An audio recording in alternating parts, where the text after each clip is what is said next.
Alhamdulillah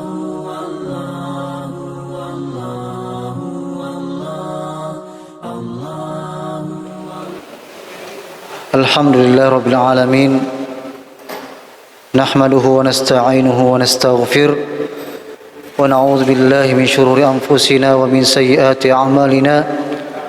May yahdihillahu fala mudilla lahu wa may yudlil fala hadiya lahu.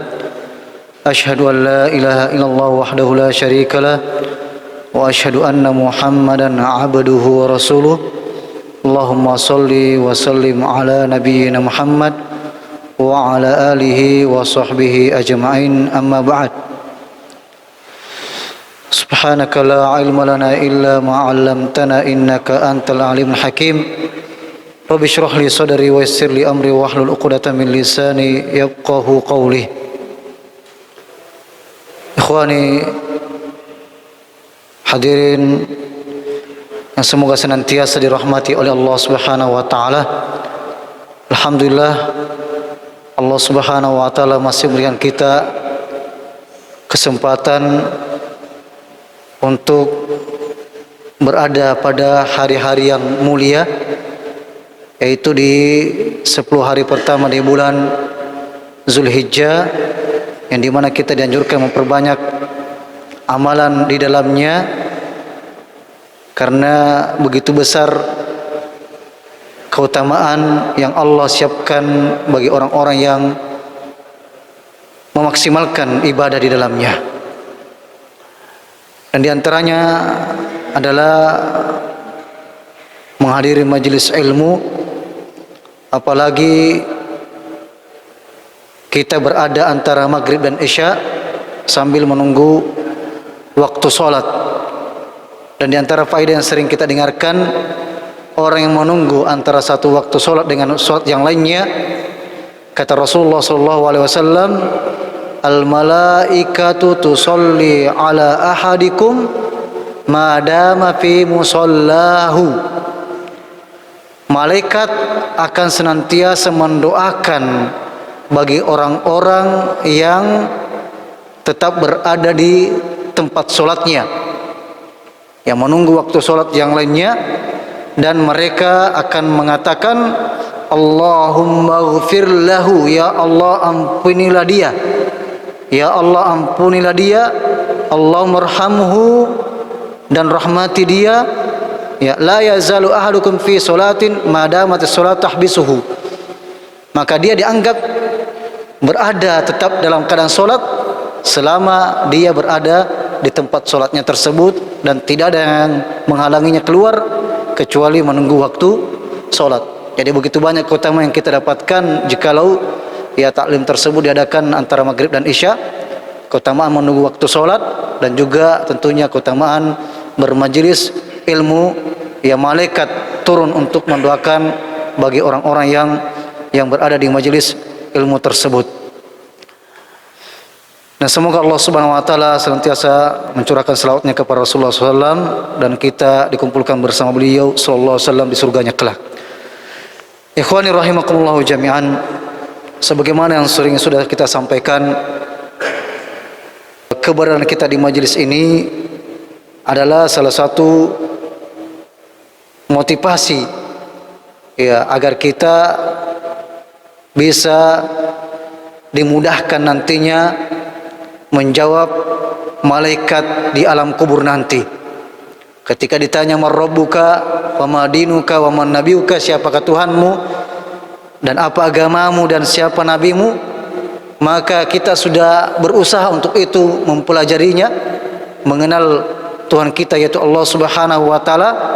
Dan pada pembahasan ini insyaallah pada malam ini kita akan mulai membahas satu kitab mengenai fiqh al-asma al-husna, ya memahami al-asma al-husna, nama-nama Allah yang baik atau yang maha indah.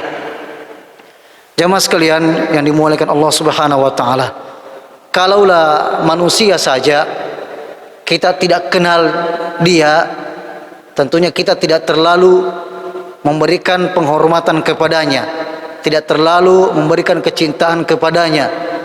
Apalagi Tuhan kita yaitu Allah Subhanahu wa taala terkadang kita mungkin lalai atau jauh dari Allah Subhanahu wa taala karena kita tidak mengenal Allah Subhanahu wa taala, siapa Tuhan kita sebenarnya. Maka semakin orang mengenal Allah, mengenal Tuhannya, maka dia akan semakin mencintainya, semakin mengagungkannya, dan mengorbankan segala-galanya demi Allah Subhanahu wa taala. Karena Allah Subhanahu wa taala yang telah menciptakan kita, memfasilitasi kehidupan kita, dan memberikan segala-galanya, dan kita sangat butuh kepada Allah Subhanahu wa taala. Dalam kitab ini yang ditulis oleh Syekh Abdul Razak bin Abdul Muhsin Al-Badar hafizahumullah taala, salah seorang ulama di Madinah dan juga ayahnya dan termasuk ulama besar di Madinah hafizahumullah taala. Di antara keutamaan mempelajari nama-nama Allah Subhanahu wa taala yang dimuliakan Allah Subhanahu wa taala adalah kata Nabi sallallahu alaihi wasallam, "Inna lillahi tis'an wa tis'ina isman, mi'a illa wahida." Dalam riwayat lain disebutkan, Allah Subhanahu wa taala mengabarkan kepada kita atau memiliki 99 nama, 100 kurang 1. Aman ahsaha dakhalal jannah. Maka barang siapa yang mengihsa'nya, maka dia akan dimasukkan ke dalam surga. Perkataan Nabi SAW, "Inna lillahi tis'an wa tis'ina isman." Allah Subhanahu wa taala memiliki 99 nama. Ini tidak menunjukkan bahwasannya hanya 99 nama Allah, namun menunjukkan hanya itu yang kita diberitahu. Namun sebenarnya jumlahnya banyak. Tidak ada yang tahu kecuali Allah Subhanahu wa taala jumlahnya yang begitu banyak. Adapun yang diberitahukan kepada kita baik melalui Al-Qur'an dan hadis Nabi SAW, itu jumlahnya 99. Ya, sama halnya kalau kita katakan, ya di dalam saku saya ini ada uang 100.000, saya mau infakkan. Ya, apakah itu bermakna kita hanya memiliki uang 100.000? Tidak. Ya, mungkin ada juga di bank misalnya. Ya, sama dengan ini kawan sekalian. Jadi kata Nabi SAW di sini tidak membatasi, tapi menyebutkan bahwasanya Allah memiliki 99 nama. Barang siapa yang mengihsa'nya maka akan masuk surga. Apa artinya ihsa' jemaah sekalian? Ihsa' itu memiliki 3 makna. Yang pertama, menghafalkannya. Ya, makanya biasanya anak-anak kita di TK atau SD berusaha mulai menghafalkannya, dan tentunya kita berusaha untuk menghafalkannya nama-nama Allah Subhanahu wa taala yang 99 tersebut. Biasanya kalau kita lihat di Al-Qur'an Indonesia itu, ya di sampulnya itu ada nama-nama Allah di situ. Ada nama-nama Allah situ, walaupun ada perbedaan ulama kita dalam beberapa nama di situ. Apakah itu nama Allah yang sabit atau tidak sabit? Ya, karena adanya perbedaan pendapat di kalangan ulama kita menentukan dari 99 nama Allah Subhanahu wa taala. Yang kedua adalah memahaminya. Nah, inilah yang kita usahakan. Selain kita mengusahakan menghafalkannya, maka yang kedua adalah al-faham, memahami. Maka yang ketiga adalah mengamalkannya. Mengamalkannya. Apa konsekuensinya, apa realisasinya ketika kita meyakini nama-nama Allah Subhanahu wa taala yang 99 tersebut. Dalam kaidah asma wa sifat, ikhwas sekalian yang dimuliakan Allah Subhanahu wa taala, setiap nama Allah itu ada sifatnya. Setiap nama Allah ada sifatnya. Ini kaidah yang diyakini oleh Ahlus Sunnah wal Jamaah. Ya, untuk membantah pemikiran Mu'tazilah yang mengutamakan akalnya. Kalau pemikiran Mu'tazilah mengatakan yang mengutamakan akalnya, dia mengatakan Allah itu punya nama tapi tidak punya sifat. Allah itu punya nama tapi tidak punya sifat. Mereka ini hidup, jamaah sekalian, mereka berjaya di zamannya Imam Ahmad. Mereka berjaya di zamannya Imam Ahmad, dan mereka mendekati pemerintah saat itu, mendekati khalifah saat itu, sehingga khalifahnya pun berpemikiran Mu'tazilah dan mendorong khalifah agar menghukum semua, menangkap semua dan menyiksa semua orang-orang yang menyelisihi akidah Mu'tazilah. Maka ketika itu jamaah sekalian tersebar bahwasanya apakah Al-Quran itu makhluk atau kalamullah, bukan makhluk. Maka ditunggu saat itu apa jawabannya Imam Ahmad. Imam Ahmad sekalian yang dimulakan Allah Subhanahu wa taala, di majelisnya itu dihadiri ribuan orang, sekitar 5.000 lebih. Di antara mereka sebagian yang hadir saat itu jamaah sekalian dan orang-orang hadirin di majelis-majelis ulama zaman dahulu, mereka itu hadir kebanyakan ingin melihat dan mengambil adab, karena mereka mengutamakan adab daripada ilmu itu sendiri. Karena begitu banyak orang berilmu sekarang jamaah sekalian tapi tidak beradab. A'udzubillahi min dzalik. Bahkan sangat tajam kepada lisannya kepada para ulama, ya, kepada saudara-saudaranya sendiri. A'udzubillahi min dzalik. Makanya sangat diutamakan adab. Ya, kesimpulannya Imam Ahmad keluar dan mengatakan Al-Quran kalamullah. Al-Quran itu kalam Allah, perkataan Allah, bukan makhluk. Adapun Mu'tazilah meyakini Allah itu tidak berkalam. Allah itu tidak berkalam. Makanya Imam Ahmad dipenjara dan dicambuk, ikhwas sekalian, saat itu. Dan digelarilah Imam Ahmad saat itu dengan Imam Ahlus Sunnah wal Jamaah di zamannya. Nah, ini yang sering diperdebatkan ya orang golongan Asy'ariyah dan beberapa golongan yang menyelisihi Ahlus Sunnah wal Jamaah, khususnya dalam bab asma was sifat. Nah, makanya sering terjadi itu perdebatan-perdebatan Allah berada di mana dan sebagainya karena pemikiran-pemikiran seperti ini. Ya, kitab-kitab ya falsafat sudah mulai terjemahkan ke dalam bahasa Arab. Ya, dari filsafat Yunani, filsafat India itu terjemahkan ke bahasa Arab sehingga sudah mulai mengakal-akal yang gaib. Mengkiaskan yang gaib dengan yang tidak gaib. Mengkiaskan makhluk dengan penciptanya. A'udzubillahi min dzalik. Nah, jamaah sekalian, makanya sangat penting kita meyakini kaidah ini, setiap nama Allah punya sifat. Beda kalau kita ada di antaranya namanya di sini mungkin atau di luar sana tidak ada di sini. Iya, ada namanya Latif, ya. Mohon maaf kalau ada namanya Latif, artinya dia lembut, tapi sifatnya keras. Misalnya, ya ada namanya orang sabar misalnya, tapi orangnya tidak sabar, ya kan? Tidak sesuai dengan namanya. Tapi Allah Subhanahu wa taala jamaah punya nama, punya sifat dan sifatnya sesuai dengan namanya. Ya, kalau Mu'tazilah mengatakan Allah itu punya nama tapi tidak punya sifat. Ini yang pentingnya kita mempelajarinya. Sebaliknya tidak semua sifat Allah punya nama. Tidak semua perbuatan Allah punya nama. Contohnya Ar-Rahmanu 'alal arsy istawa. Allah Subhanahu wa taala berada jauh tinggi di atas arsy-Nya. Maka tidak ada namanya Allah itu mustawin, bukan. Jadi setiap nama Allah punya sifat, tapi tidak semua sifat ada namanya. Ya, tidak semua sifat ada namanya. Baik. Sekarang kita masuk. Jadi kawan sekalian, perlahan dari 99 itu kita mulai hafal-hafal ya. Mungkin setiap hari 5 ya atau 10. Usahakan sampai nanti mungkin ada beberapa hari ini bulan hari-hari Zulhijjah ini, usahakan sebelum lebaran sudah dihafal. Ya, insyaallah. Masa kita mau dikalah sama anak-anak kita. Kalau bisa pajang besar-besar di rumah dihafal. Tapi hati-hati juga ya. Ada kitab dulu ketika saya SMA itu saya dapat nama-nama Allah. Tapi ternyata di situ digunakan oleh aliran-aliran sufi. Di antaranya misalnya nama Allah Al-Batin, yang maha batin. Yang saya ingat itu hampir juga saya amalkan. Alhamdulillah saya tahu setelah itu. Ya, kitab itu menyebar.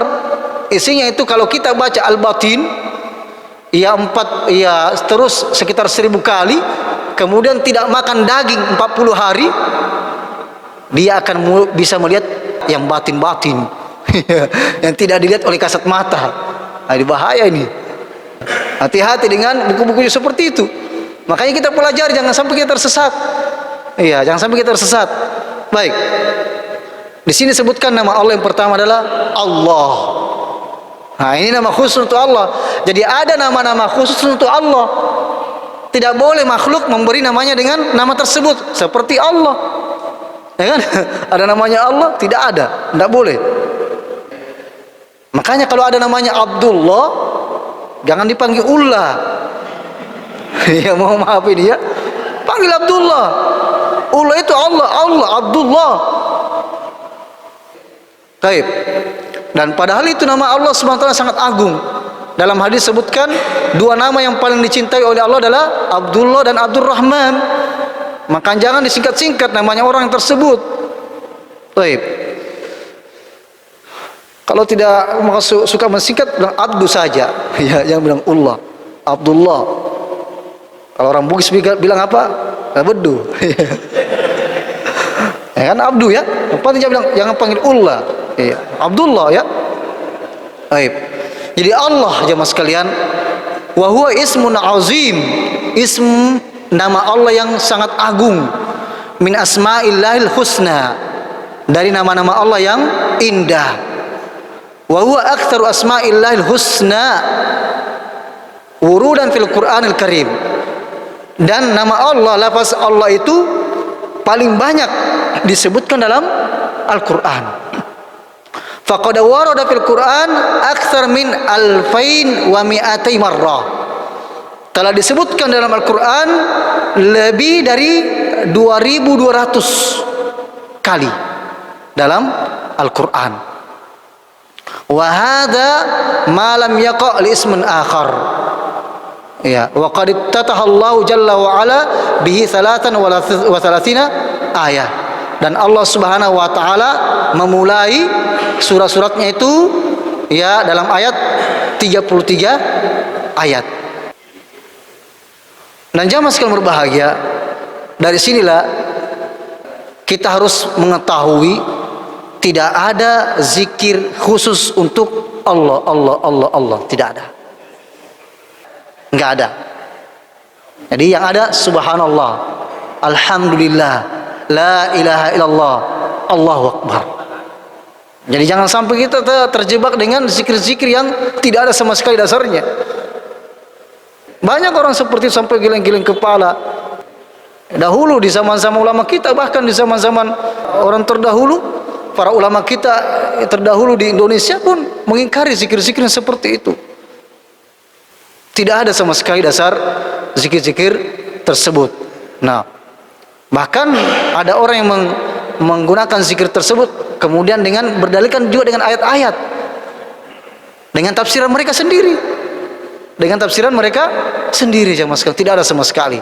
Yang ada itu subhanallah, alhamdulillah, la ilaha illallah, Allahu akbar, dan dua kalimat yang sangat dicintai oleh Allah Subhanahu wa taala, subhanallah wa bihamdi, subhanallahil azim. Kalau di 10 hari pertama di bulan Zulhijjah kita disuruh perbanyak apa? La ilaha illallah. Tahlil namanya itu la ilaha illallah. Allahu akbar, takbir, Allahu akbar, alhamdulillah, tahmid. Itu diperbanyak di awal-awal di bulan Zulhijjah. Dan takbir mutlak yang kita sudah ketahui bersama. Ya, takbiran, jadi takbiran di khusus untuk Zulhijjah itu bukan hanya pada malam lebaran, tapi dari tanggal 1 Zulhijjah sampai tanggal 13 Zulhijjah, silakan takbiran di mana-mana kita inginkan. Yang penting bukan tempat yang kotor. Ya, kalau mungkin biasanya di pasar sering kita dengarkan musik, kita putar ya takbiran di pasar supaya orang bisa mendengarkan takbiran tersebut, dan yang mendengarkan pun juga mengikuti takbiran tersebut, mengagungkan Allah Subhanahu wa taala. Baik. Jadi yang ada la ilaha illallah, bukan Allah, Allah, Allah. Baik. Wa huwa ismun azim min asma'illahil husna wa aktsaru asma'illahil husna wurudan. Wa dzakara jama'atun min ahli ilm annahu ismullahil al-azam. Di antara para ulama menyebutkan bahwasannya nama Allah ini nama Allah yang paling agung. Alladzi idza du'iya bihi ajaba. Dan yang ketika disebut nama tersebut, nama Allah Subhanahu wa taala tersebut, maka Allah akan mengabulkan doa kita. Walihadzal ism khasa'is wa mumayyizat ikhtassa biha. Dan nama ini memiliki keistimewaan. Minha annahu al-asl li jami' asma'illahil husna. Nama Allah Subhanahu wa taala ini, Allah lafaz jalalah ini adalah asal daripada semua nama-nama Allah Subhanahu wa taala. Wasairul asma mudhafatan ilaihi, dan semua nama-nama Allah Subhanahu wa taala itu disandarkan kepada lafzul jalalah tersebut. Qala Allah taala walillahil asmaul husna fad'uuhu biha. Allah Subhanahu wa taala memiliki nama-nama yang indah, maka berdoalah dengan nama-nama tersebut. Nah, ini diantara yang wajib kita atau yang dianjurkan kita lakukan terhadap nama-nama Allah adalah berdoa dengan nama-nama Allah Subhanahu wa taala, bertawassul dengan nama-nama Allah. Jadi kita meyakini tawassul jemaah sekalian, tawassul yang dibolehkan. Tawassul yang dibolehkan itu adalah tawassul dengan nama-nama Allah. Di antaranya kalau kita misalnya meminta rezeki, ya Razzaq urzuqni. Kita meminta Allah Subhanahu wa taala dengan menyebut namanya Ar-Razzaq, Maha Pemberi rezeki. Nah, yang perlu kita ingatkan kepada diri kita sendiri jemaah sekalian dan kepada yang lainnya, sungguh banyak orang mengharapkan rezekinya dimudahkan tapi tidak tunduk kepada Maha Pemberi rezeki. Ini sangat disesali. Mungkin termasuk kita juga tidak tunduk. Mungkin ketundukan kita apa adanya saja, sebagai rutinitas saja, bukan karena kebutuhan kepada Allah Subhanahu wa taala. Padahal kita sangat butuh kepada Allah Subhanahu wa taala. Kita minta taubat, ya Tawwab tub alayya. Kita minta rahmat dari Allah, ya Rahman irhamni. Kita minta anak misalnya, ya Wahhab wahab alaihi.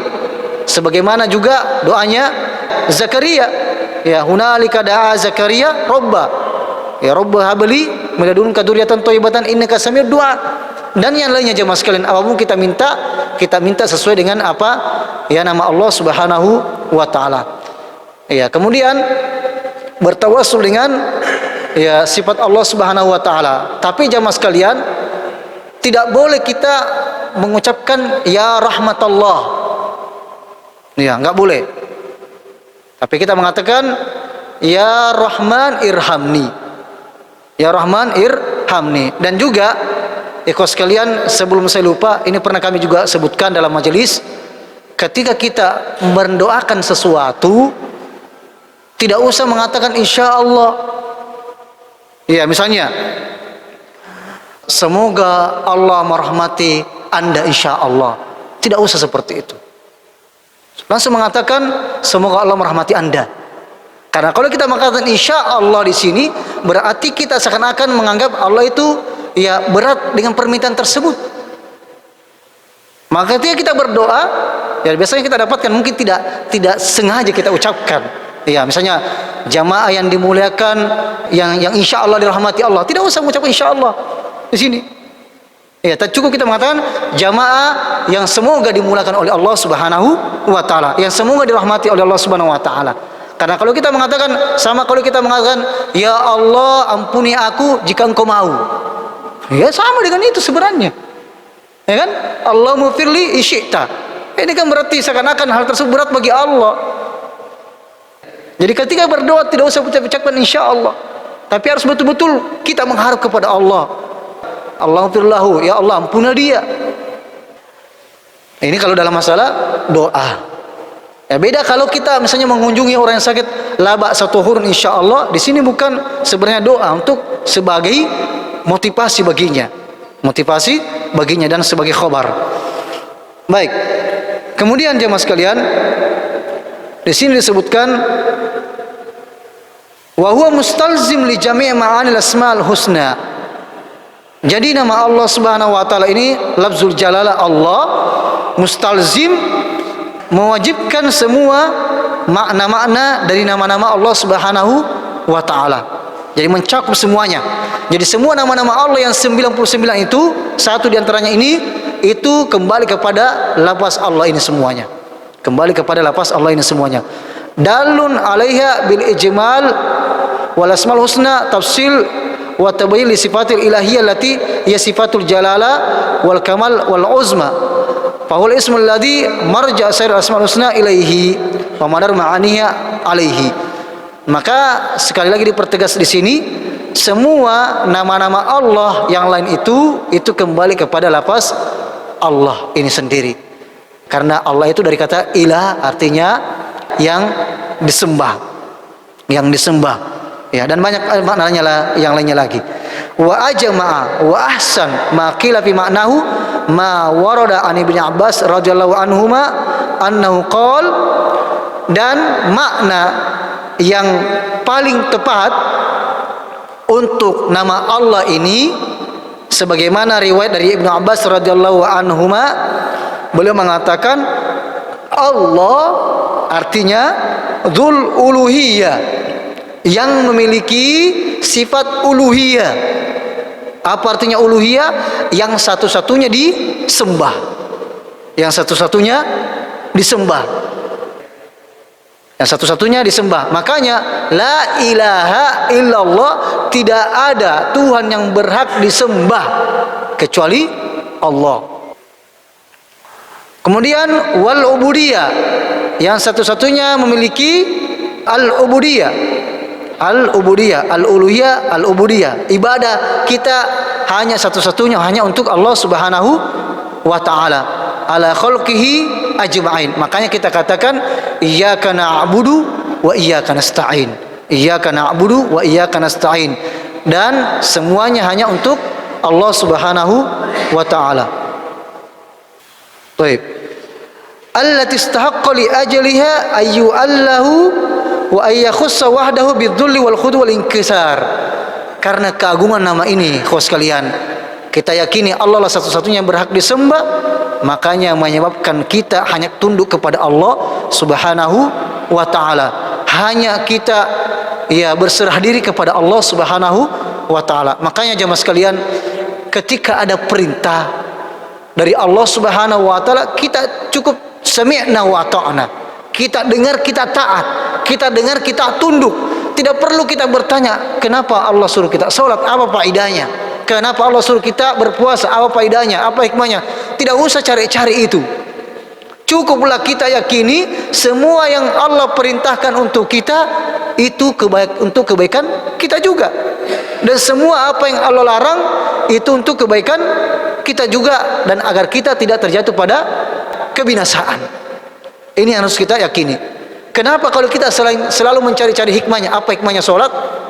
Menyebabkan nantinya kita sholat bukan karena Allah, tapi karena hikmah tersebut, bukan karena tunduk kepada Allah. Contohnya, orang berpuasa itu diantara hikmahnya adalah supaya sehat, ya kan? Nah, jangan sampai kita berpuasa untuk sehat, agar-agar untuk sehat tujuannya satu-satunya, bukan karena Allah Subhanahu wa ta'ala, bukan karena tunduk kepada Allah. Adapun dari sisi dunia itu akan ikut. Adapun dari sisi hikmah, kalau misalnya nanti tiba-tiba ada hikmah yang kita ketahui dari kedokteran atau dari sisi ilmiahnya, ini sebagai penambah keimanan. Iya, bukan justru sebagai tujuan. Kalau sebagai tujuan, ikhwan sekalian, maka kita akan kerjakan hal tersebut sebagai rutinitas saja, untuk dunia saja.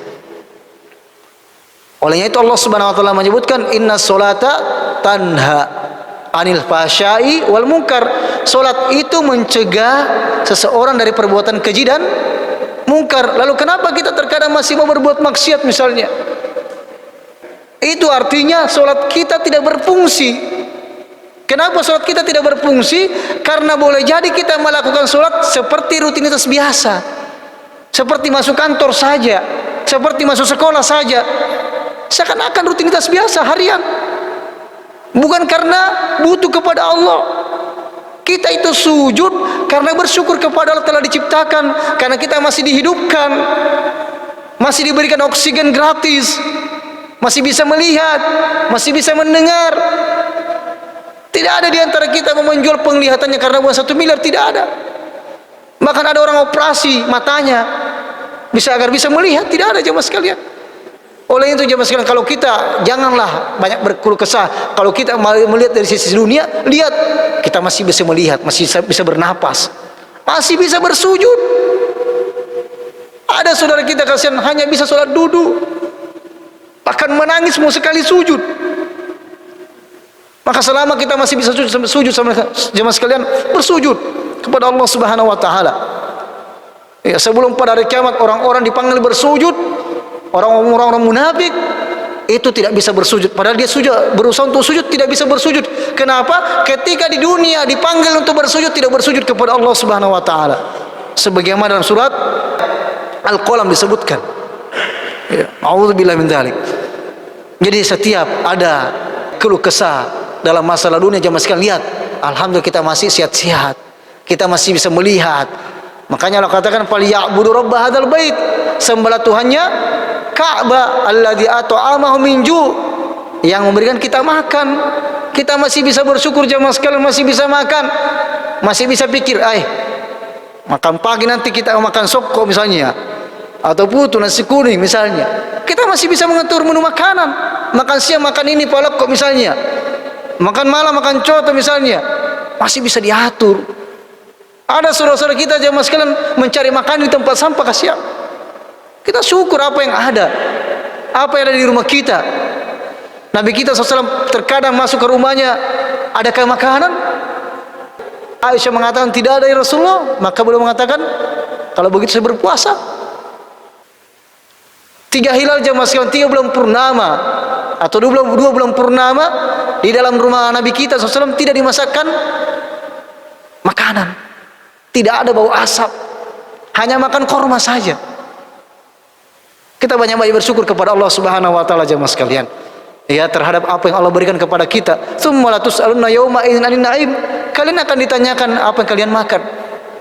Ya, bahkan riwayat tentang kenapa Allah turunkan uhilla lakum lailatas syamir rafathu ila nisaikum, ya, telah dihalalkan bagi kalian untuk bersama dengan istri kalian pada malam bulan Ramadan. Karena dahulu orang berpuasa jamaah sekalian, dahulu orang berpuasa kalau tiba waktu maghrib kemudian dia tertidur, kemudian dia bangun tengah malam misalnya, dia sudah tidak boleh lagi makan, tidak boleh lagi minum, tidak boleh lagi bersama istrinya, harus dia lanjut puasanya. Ya, makanya ada salah seorang sahabat saat itu, ya, dari pagi sampai sore di kebunnya, capek, pulang ke rumahnya dia katakan sama istrinya, "Bu, ada makanan?" "Tidak ada, tapi saya akan keluar cari makanan untukmu." Iya, karena dia sudah capek menunggu makanan, dia ketiduran. Datang istrinya, dia kata, "Celakalah kau." Dia belum makan, bangun. Ternyata harus dia lanjutkan puasanya. Tengah hari dia sudah pingsan. Karena tidak makan, tidak minum, dan tidak bersama istrinya. Makanya Allah turunkan ayat itu. Nah, jemaah sekalian, ya, ini menunjukkan bagaimana kita harus banyak bersyukur kepada Allah SWT, masih bisa makan. Syukuri apa yang ada. Ya, syukuri apa yang ada di depan kita. Jangan selalu berkeluh kesah. Yang perlu kita khawatirkan kalau iman kita berkurang. Yang perlu kita hasad ketika ada orang yang meninggal dalam keadaan husnul khatimah. Itu yang harus kita perlu hasad, yang perlu kita iri kepadanya. Jangan iri kepada saudara-saudara kita yang sudah sukses. Justru kita berdoakan keberkahan baginya agar malaikat juga mengaminkan. Ya walaka bimisli, bagimu juga. Bukan justru kita iri kepadanya.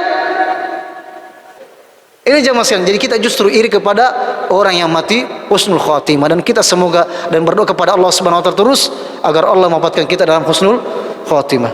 Baik. Jadi jamaah sekalian, itu tadi intinya, ketika kita meyakini di antara nama Allah itu adalah Allah, Allah itu sendiri, ya, zat Allah Subhanahu wa taala, maka kita sebagai hamba Allah sami'na wa ata'na. Apa yang kita dengar kita taati, tidak usah bertanya-tanya. Yakin saja apa yang Allah perintahkan pasti ada kemaslahatan untuk kita. Apa yang Allah perintahkan kepada kita pasti ada kemaslahatan untuk kita, dan apa yang Allah larang pasti ada mafsadat di balik hal tersebut. Kemudian yang kedua, 2 nama saja kita ambil pada kesempatan ini. Ar-Rabb. Ar-Rabb pakai lam, ya, Ar-Rabb. Wa huwa ismun azim lillahi jalla wa ala. Ini di antara nama Allah yang agung. Taqarrara wuruduhu fil Qur'anil Karim fi maqamat adida. Ya, telah terulang-ulang di dalam Al-Quran, telah disebutkan dalam Al-Quran dalam beberapa tempat. Tazidu ala khumsumi'a marrah, ya, sampai lebih daripada 500 kali disebutkan nama Allah Ar-Rabb. Ar-Rabb. Qala Allah Ta'ala alhamdulillahi rabbil alamin. Segala puji bagi Allah, Tuhan semesta alam. Wa qala ta'ala qul inna salati wa nusuki wa mahyaya wa mamati lillahi rabbil alamin. Katakanlah sesungguhnya solatku. Nah, ini ikhwas kalian yang perlu kita senantiasa ingatkan. Makanya di antara doa iftitah ini yang kita baca, inna solati wa nusuki wa mahyaya. Ini di antara salah satu redaksi doa iftitah. Inna solati wa nusuki, dan sembelihanku, termasuk dalam umroh dan haji dan nazar. Wa nusuki wa mahyaya, hidupku. Jadi kita semua ingatkan jemaah sekalian, tidur kita, bangun kita, kita pergi keluar bekerja, kita niatkan untuk Allah, untuk mencapai ridho Allah. Ya, bukan untuk dunia. Makanya dalam surah Al-Baqarah jemaah sekalian, tentang haji tersebut disebutkan ada orang yang berdoa kepada Allah doa masalah dunia saja, maka di akhirat tidak dia dapat bagian. Na'udzubillah min dzalik. Doanya untuk masalah dunia saja, Allah perlancar rezekiku begini dan begini. Untuk urus dunia dia tidak berdoa untuk akhiratnya. Makanya Allah ajarkan kita apa? Rabbana atina fid dunya hasanah wa fil akhirati hasanah wa qina adzabannar. Ini include dunia dan akhirat, bukan cuma dunia kita selalu minta. Makanya Allah tegur sahabat, minkum may yuridu dunya wa minkum may yuridul akhirah. Ya, barang siapa di antara kalian yang mengobsesinya dari dunia, dan ada juga obsesinya untuk akhirat.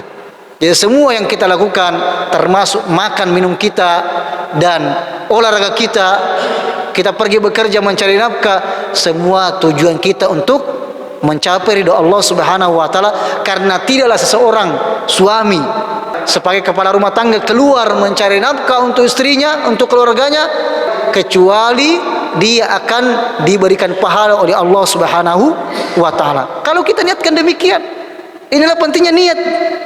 Niat itu yang membedakan ya kepribadian orang kepada Allah Subhanahu wa taala. Makanya ulama kita mengatakan an-niyatu tijaratul ulama. Niat itu merupakan bisnisnya para ulama.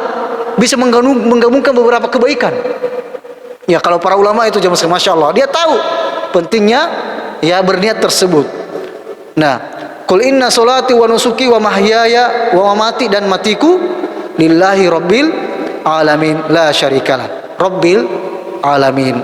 Di antara tafsiran jemaah sekalian, ala alamin, segala sesuatu selain Allah adalah alam, dan kita termasuk alam tersebut.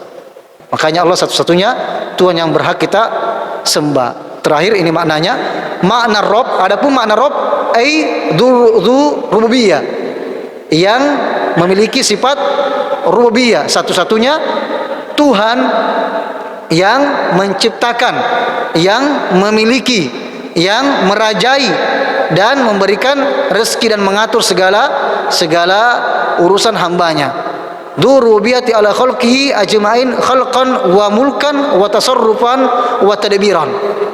Maka tidak boleh seorang pun mengaku bisa mengatur alam semesta ini, dan tidak boleh seorang pun mengatakan ada wali Allah yang bisa mengatur alam semesta ini, yang termasuk perkataan-perkataan kesyirikan, karena dia meyakini ada yang bisa mengatur alam ini selain daripada Allah Subhanahu wa taala. Wa huwa minal asma'i dalla ala jumlati ma'an la ala ma'na wahida. Jadi mencakup beberapa makna di dalamnya. Tahu jemaah sekalian, mungkin ini yang bisa kita sampaikan. Saya kira jelas ya. Baik, semoga Allah Subhanahu wa taala masih berikan kita kesempatan pada pertemuan berikutnya, dan Allah Subhanahu wa taala memberikan kita hidayah untuk berbuat kebaikan dalam hari-hari yang mulia ini, dan bisa berkurban pada tanggal 10 Zulhijjah atau melakukan kebaikan-kebaikan yang lain. Kalau tidak mampu kita berkurban, cukup niat jamaah sekalian sebagaimana kita sampaikan. Kalau kita tidak mampu berkurban, berniat. Ya, saya Allah kalau saya punya harta saja berkurban sebenarnya, tapi saya tidak mampu, maka Allah akan mencatat pahala berkurban tersebut. Dan hari tanggal 10 Zulhijjah jamaah sekalian, kata Nabi SAW, a'zam ayyam indallah ayyamun nahar. Hari yang paling terbaik di sisi Allah adalah hari Idul Adha. Barakallahu fikum. Tawaffana muslimin wa likhwana bisolihin. Subhanakallahumma bihamdik asyhadu an la ilaha illa anta astaghfiruka wa atubu ilaik. Wa sallallahu ala nabiyina Muhammad walhamdulillahi rabbil alamin. Assalamualaikum warahmatullahi wabarakatuh.